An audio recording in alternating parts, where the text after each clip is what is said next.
Заснеженные дали, новогодние портреты и пейзажи, зимние бескрайние просторы, лесные массивы – все это и многое другое вы сможете увидеть в Национальной галерее Республики Коми на выставке «Снежные горизонты». Давайте одним глазком посмотрим на нашу выставку.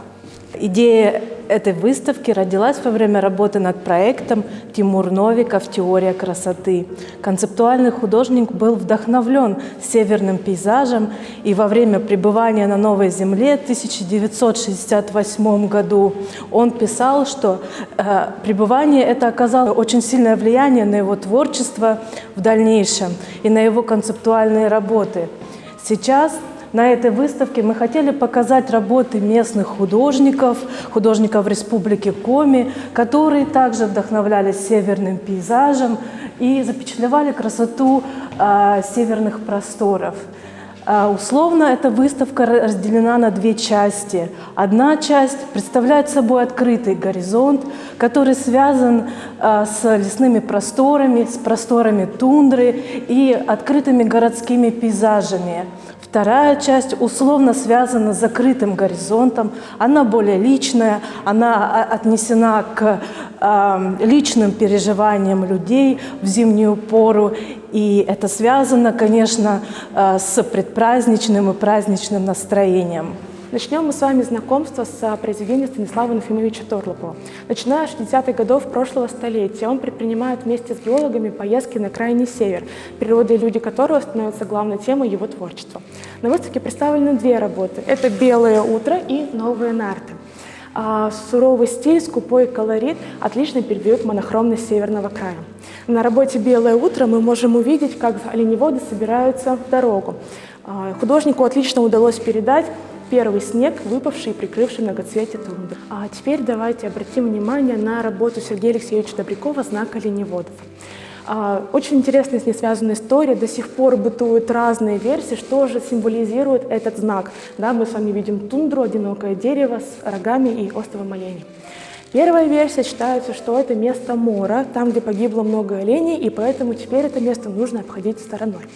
Вторая версия нам гласит о том, что, возможно, это было место капища или святилища, где, например, шаманы могли приносить жертву богам и просить здоровья для оленеводов и самих оленей.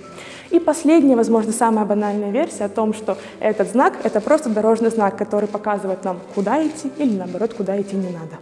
Еще один художник, о котором я хотела бы вам рассказать, это Александр Николаевич Безумов. Именно его зимних пейзажей на нашей выставке представлено больше всего. Мы с вами рассмотрим две работы, которые переносят нас с крайнего севера в окрестности Сыктывкара. Это монументальные эпические пейзажи, на которых изображен облик вычегодской природы. На заднем фоне виднеется гигант Эжвы, Сыктывкарский лесопромышленный комплекс. Александр Николаевич Безумов писал не только обширные эпические пейзажи, но также он запечатлел город Сыктывкар в потрясающих камерных зимних пейзажах. Здесь представлено одно из его произведений «Зимнее солнце», где он запечатлел Сыктывкарский парк. И медленно городскую зимнюю культуру продолжает Вадим Петрович Кононов в работе «Вечернее солнце», где мы видим силуэт лыжника на фоне заснеженного пейзажа на окраине Сыктывкара.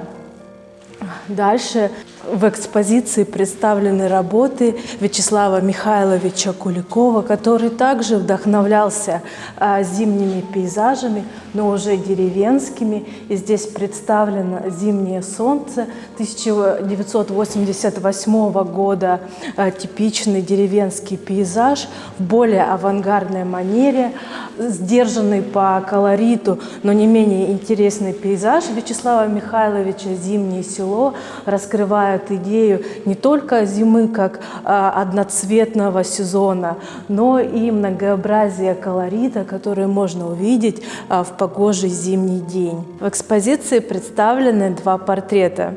Это детские портреты, именно парадные портреты, которые связаны с новогодними праздниками. Один из них называется лаконично «Новогодний костюм» Александра Николаевича Безумова.